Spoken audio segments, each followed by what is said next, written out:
Hello, what's up? For today's video, magha-harvest tayo ng sitaw. So, yun na nga. Kung nakikita nyo, yan o, makulimlim at umuulan. So, yun na nga. Hindi sana ako magha-harvest ng sitaw ngayon kasi nga, yan o, walang tigil ang ulan. Dire-diretso, hindi tumitigil. Kaso ang problema, kapag hindi ako nag-harvest ngayon, ayan, kung makikita nyo, malalaki na siya. So, yun.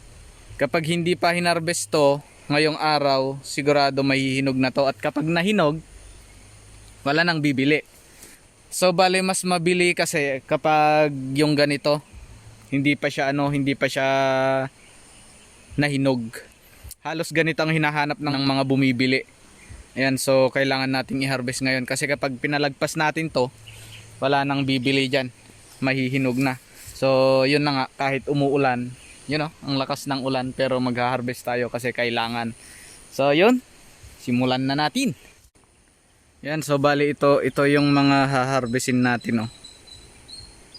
Yan, malalaki na talaga. Yun o.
At yun na nga, finally sa wakas tapos na tayo sa pag-harvest ng sitaw.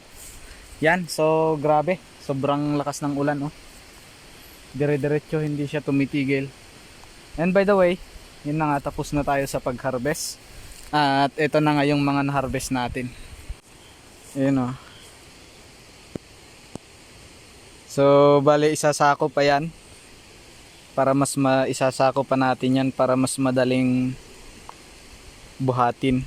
Yan, so bali pangatlong beses ko na tong harvest na to. Bali yan, pangatlong beses na harvest ko na to.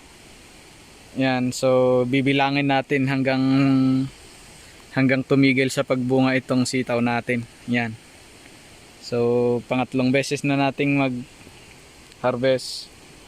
At ito na nga.